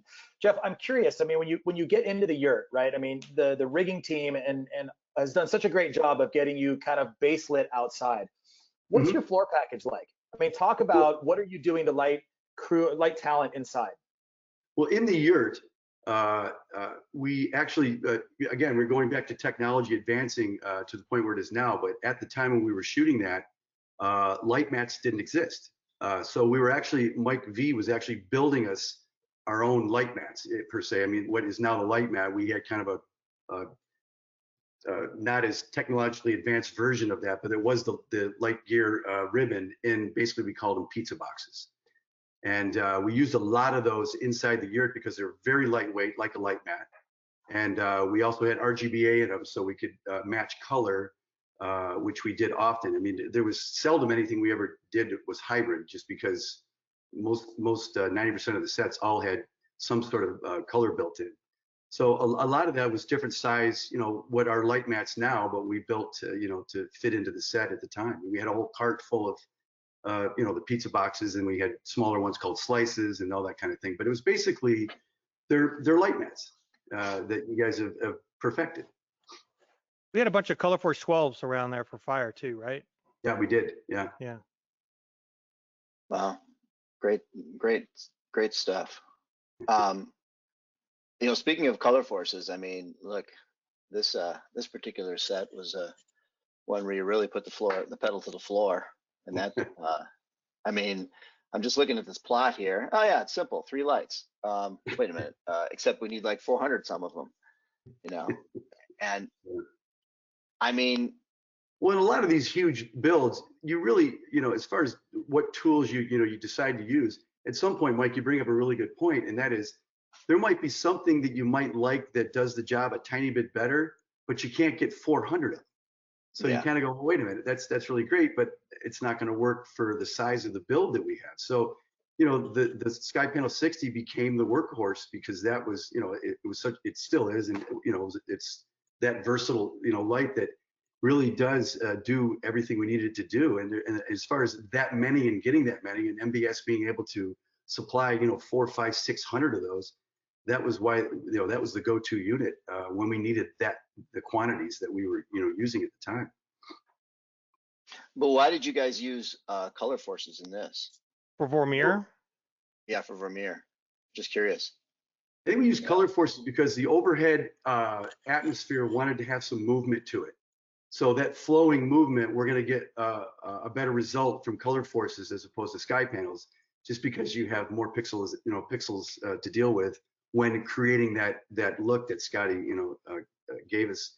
You know, so we put that like it's almost like a cloud movement within, you know, within the atmosphere, and very magenta for this particular set. I think we have a video of example of this that kind of really explains what, because there's a lot. I mean, as simple as this is, with just a few of these particular units, I mean, what's great I always find about color force is just the versatility of it, like you're saying. Yeah. And then, but then with the pixel map, the ability to pixel map them, because I mean, if you're talking, you had how many units in there? 400 some, Scott? Don't forget to unmute. Sorry, 416, mostly 72s.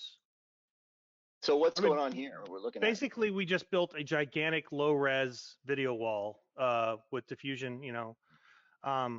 So the idea was, this is a screenshot of the actual media server, and then this, here's the actual rig working. There was an ambient lavender color, and then we had the white blips. I call them white blips. It's like a white cloud. It's like lightning inside of a cloud kind of thing going on. So that's just continuously running, very organic.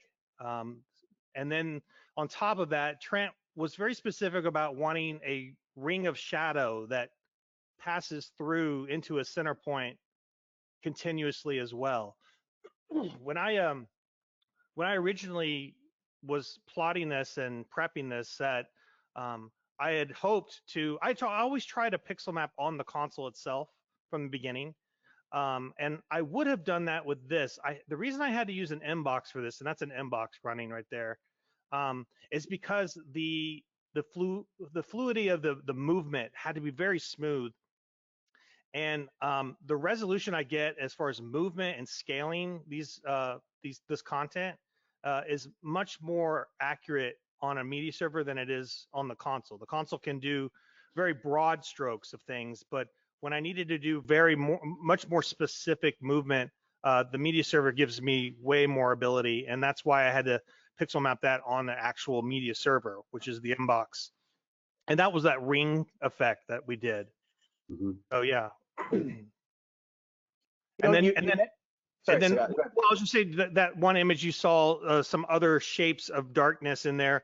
What's great about the media server is I can take what I call a mask layer. I can take a layer of just black, let's say, just think of like a square of black that I can scale and stretch and move across any amount of pixels I want, and then change how much light passes through it by its opacity. So It's Jeff a big can say, ND. it's a big ND, basically, exactly what it is. And so Jeff and Trent can say, hey, for this shot, we want the north half of the set to be a little dimmer than everything else. So I can put a big black piece of material, of content across that and put it like at 30%. So it's still letting light pass through it, but it's going to be letting light pass through it at a lower level than the rest of the rig.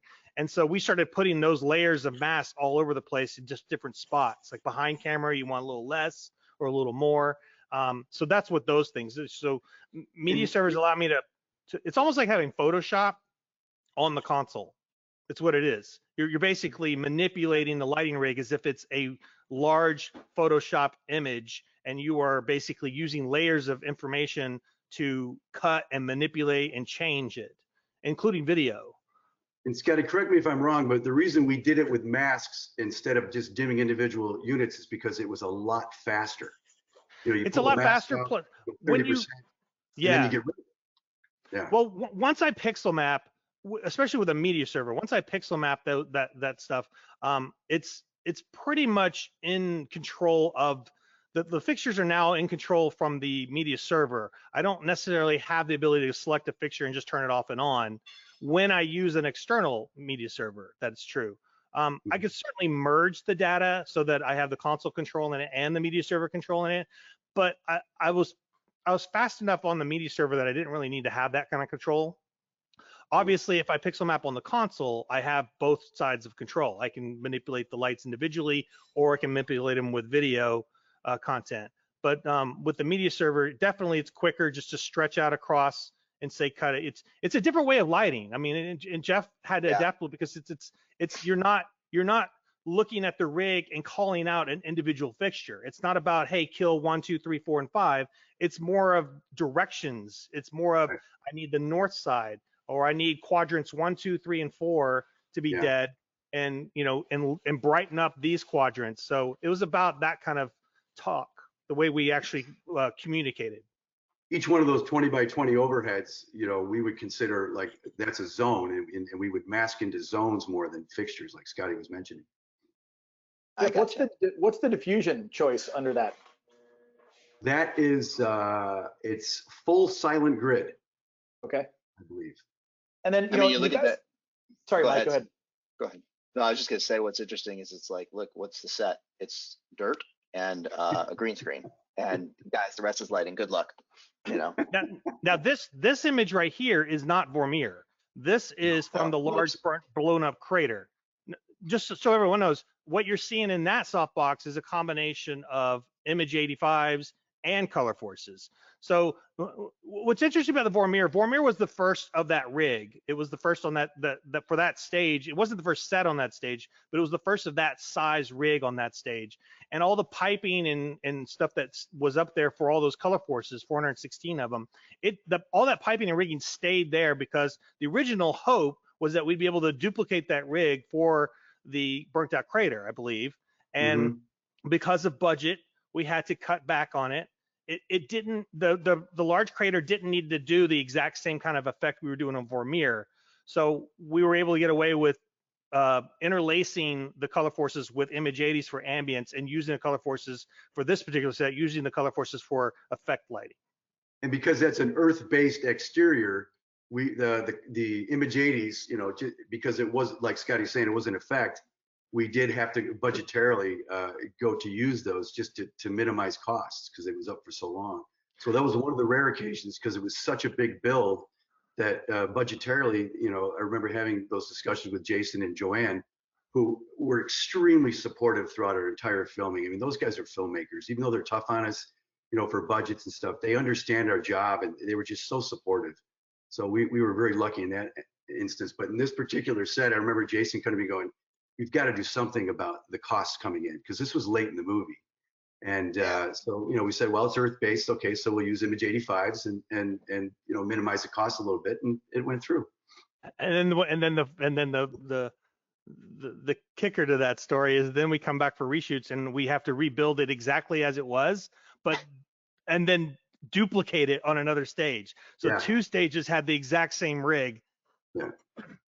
There were several cases where, you know, we would have that, like Titan was one of them, where we would build, that was a pretty large build in itself, was only supposed to be up for a certain amount of time. But then when things changed with actor availability, that set, I think, stayed up for an additional 8 weeks. Now that's something obviously we can't control budget wise, but it still goes into the budget, and it affects us later on down the line when that money, although it wasn't our issue to spend it because the set had to stay up longer, the money's still gone, and we still have to figure out other ways to make it work. Yeah, and touch on that a little bit, Jeff. I mean, you guys really, really had challenges over this entire length of time with actor availability and how that would shift schedules. I mean, I think in one of our early conversations, you guys said that Chris Pratt went out and shot an entire other movie in between his shooting schedule with your movie. So how did that affect what you guys were trying to get done? Well, it wasn't so much lighting that suffered from that. That's more the directors, you know, trying to get their actors, you know, all in one place and, you know, get a scene completed.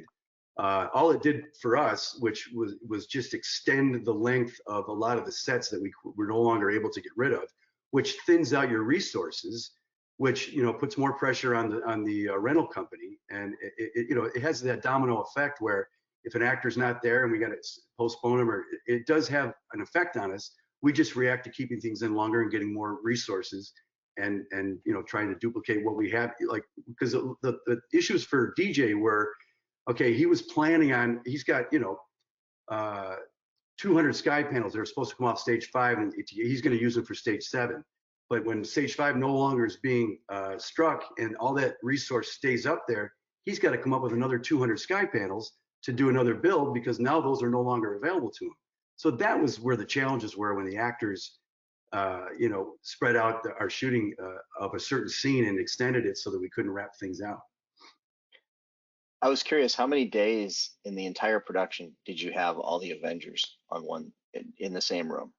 There was one day when the movie was being made, we referred to it as the wedding, but in reality, it was Tony's memorial out at his house, and there was 36 of the A-list actors on this call sheet that day, and so there was a little side pool going on as to who was going to be the last one to show up on set, who's going to be the prima donna. To their credit, every single one of them showed up on time and was respectful to the other actor. It was a pretty amazing day, actually, to see that many actors, that much talent in one scene, and 55 everyone cast trailers. It was pretty cool. Oh yeah, that was What'd the you say, 55? 55 cast trailers. Yeah, there was the largest base camp Joel Merrill had ever put together in his career, and that's saying a lot. That's impressive. It must have taken every single black Tahoe and Escalade available for rental in the Atlanta metro area to pull that off. Yes, they were booking those way early. They knew that. Yeah, That was the same weekend. They planned. Marvel's pretty smart about this. That was their 10th anniversary also, and they had coordinated the schedule for that scene to be the same weekend that they were doing a massive photo shoot for their 10th anniversary, where they were flying in everybody, even people that weren't in the funeral scene, that had just been in some of the other movies, other producers and directors, to come in and do one massive photo shoot over the weekend. I think they had 3 stages for the photo shoot, because Vanity Fair was doing a photo shoot, Disney was doing a photo shoot, and then Marvel was doing a photo shoot for their own. So they would parade them from one stage to the next and then do these massive photo shoots. It was a pretty crazy event. It was. Well, I know that in one of my visits, I met, and I forget his name, maybe it was Harvey or something, but it was like the head of Marvel security down at Pinewood, and great guy. It had some great stories, you know, of like having to like, you know, get drones out from flying over the studio. But I have to imagine that securing the wedding location was of the utmost priority to have that, you know, that many people at one time. Yeah, Barry was he was a bit stressed out that week. Yeah, Barry. Yeah. So I want to go back to one other question, going back to Vermeer, and Scott, you had touched on this by saying that you had created sort of a low resolution video wall with the color forces in that overhead box. And in some of our earlier, you know, conversations, both with Mandalorian and then even with Mindhunter talking to Eric Messerschmidt, I mean, those shows were utilizing or are now utilizing video walls. They're actually utilizing, high res video walls for either, motion effects and different things. Is that something, Jeff, that you guys actually, used on this project, or was it sort of kind of maybe later on as the technology had gotten a bit better? Talk about your use of video walls at all. The use of video walls, it wasn't for the it was more for the effective lighting. It was never to actually film the walls per se, because that was mostly just all plates and blue and green. But we did have a lot of interactive lighting that we used video walls for as a lighting effect. It's certainly not resolution wise, you can't photograph it as getting away with an actual video wall, but the effect of it, because sometimes the video wall is not going to put out enough light to interact with what we're doing. So you create what a video wall would be with the color forces and that kind of thing, because it punches out more light. And it doesn't necessarily have to be photographed. So it was pretty effective. But as far as video walls go, Scotty, correct me if I'm wrong, I'm trying to think back.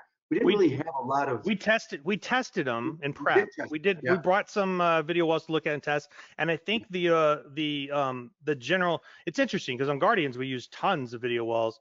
I think the general consensus with Trent was that he needed a longer throw of light and still get that movement. And he didn't need that fine of a resolution of movement. Because it was just about the interactive lighting effect. Exactly. And there were a lot of times where we went to a 90-degree shutter and even reverted back to our Winter Soldier days and did our 45-degree, 22 frames per second shutter on occasion, which is interesting to say, because during prep, the brothers had said, we're not trying to do Civil War, we're not trying to do Winter Soldier, which are great fight sequences with that 90 or that 45-degree shutter and the 22 frames per second. It's a really cool look, but they said, we did that. We don't want to revisit that, but we did. It's because it is a cool effect, and there were times when we reverted back to that. So, at a 45-degree shutter, you're losing 2 stops of light. So, the video wall wouldn't have been enough, and we needed that extra punch that would come from a color force that gives you the lighting effect, but yet not need to photograph it.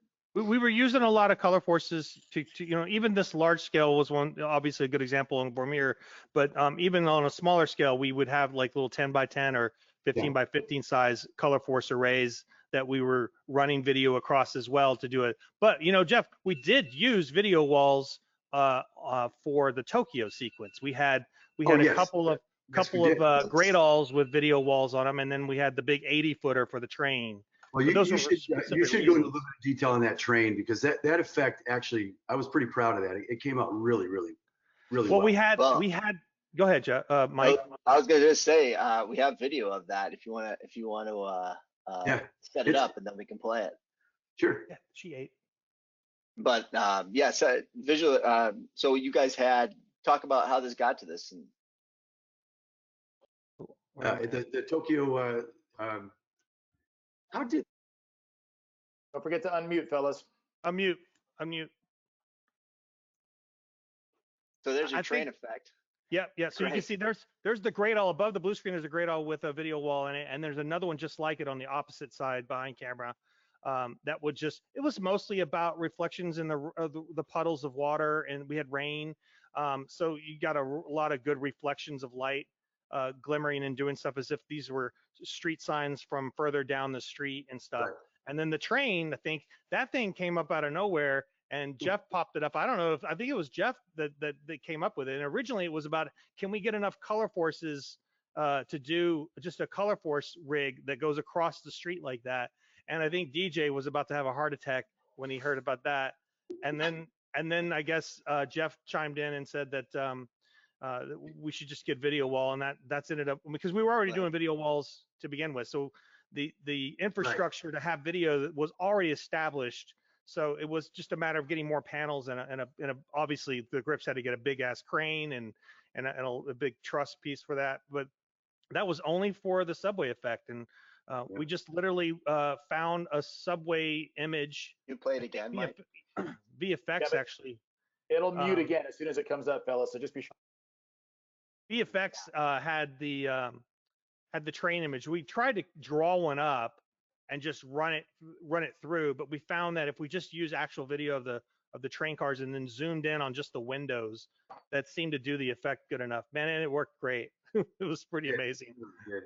And, 80 you know, feet the video long. walls were really more for just background. It wasn't like we were filming into the video wall. It was just more of an element that looked like a Yeah. distant building in Tokyo. Yeah. Yeah, Now, reflectivity, all sorts of great stuff.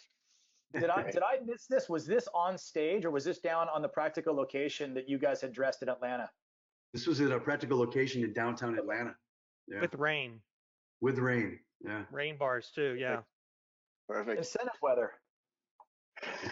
Well, we have another, let's see, we have one more set to talk about. You know, I mean, obviously we could talk about tons of stuff. And what is interesting is on Tokyo, just to talk a bit about that. Obviously, Mike V had a lot of fixtures work going on in that, like you had talked earlier.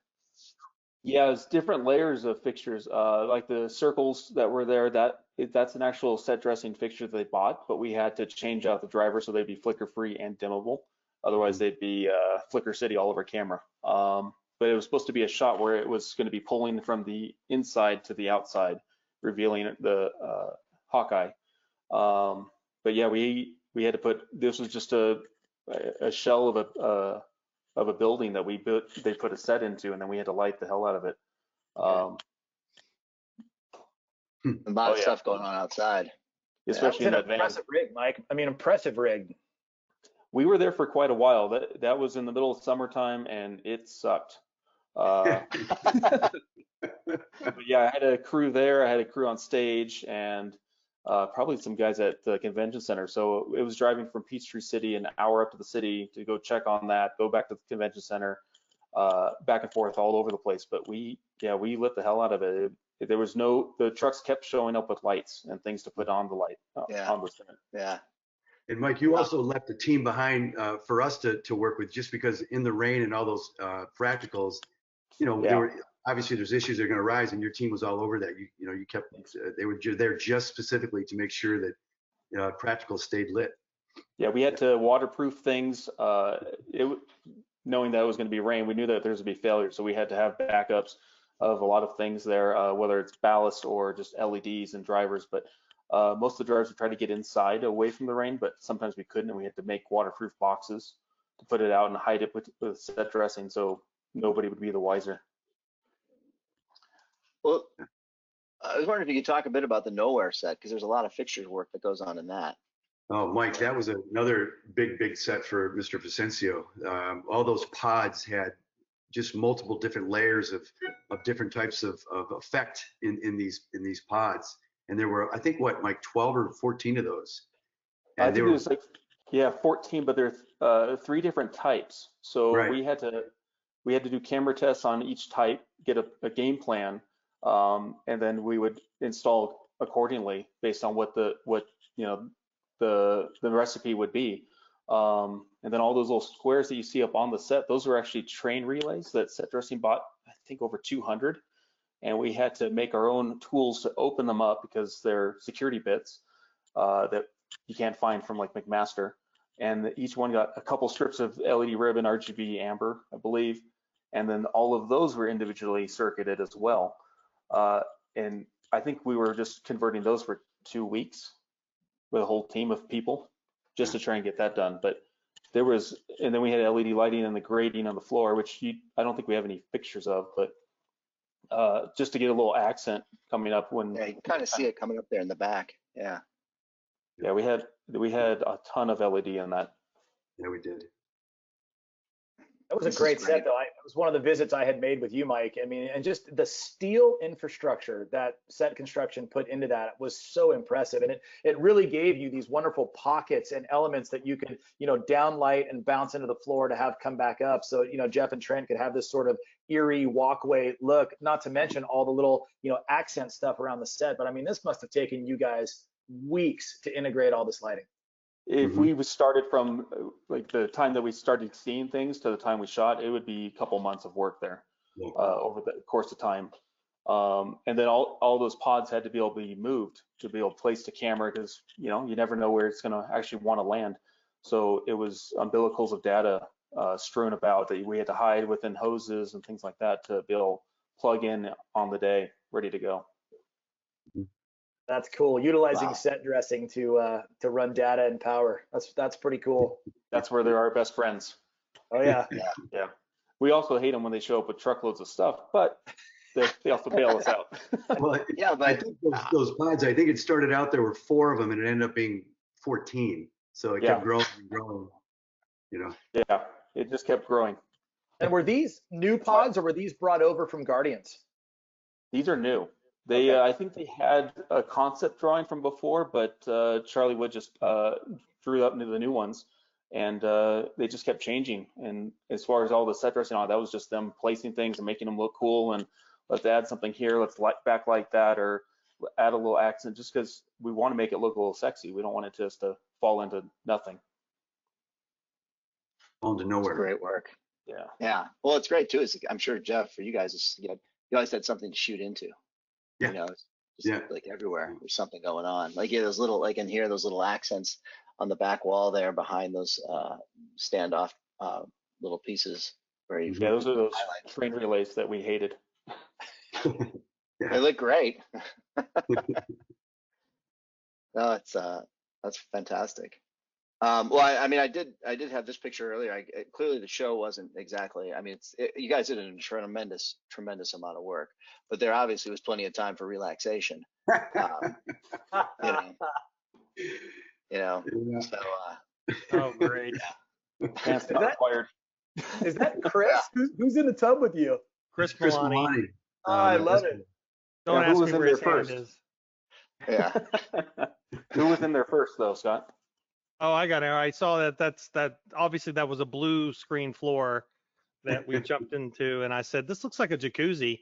And Chris jumped into, and we just both posed, and someone took a picture, and then I photoshopped in the water. Well, look, gentlemen, I think this is a great photo to end today's live on, because, this was an amazing, amazing ensemble of some of the best set lighting technicians on the planet. And, what you guys were able to achieve over the course of, as many years as it was it may never be done again. I mean, this was an unbelievable feat. And, those individuals there and the rest of the team, I mean, you watch the credits, as I always do, because I'm a nerd and I love this business, but the list of set lighting technicians and fixtures technicians and, the data team, it was just an unbelievable amount of manpower, and what a great team, Jeff. Thank you. Thank you very much. Yeah. All right, well, gentlemen, I Fantastic. think with that, I am going to bring this LiteGear Live to a close. And just again, thank you for your time today. Thank you for sharing these wonderful images. Really appreciate it. This has been an absolute, this is a dream team for us. When Bauman and I sat down and started looking at who we wanted to talk to, I mean, getting you guys together and going through a movie of this size was absolutely very, very, very high on the priority list. So Jeff and Mike V and Scott, thank you guys so much for your time. It's been amazing spending a couple hours with y'all. Thank Thank you. you, Paul. And thank you, Mike. It's a very Thanks for having enjoyable. Thank you. Thanks very much, guys. Fantastic work. Yeah, so with that, I am going to say thank you to our viewers for watching this edition of LiteGear Live. I want to take an opportunity to thank our behind-the-scenes staff, CEO and technical director, Mr. Michael Wagner, doing a great job running the video and keeping us in line. John Clisham and the marketing team for these wonderful slides, and for basically just giving Bauman and I lots of compliments that we occasionally know what we're doing. So thank you to the team. And that is it for LiteGear Live. Please stay tuned for the next episode. Go to LiteGear.com and look at the LiteGear Live channel, and you'll see what we're up to next. Thank you, everybody. Thanks, Thank you. guys. Thank you. Thanks so much.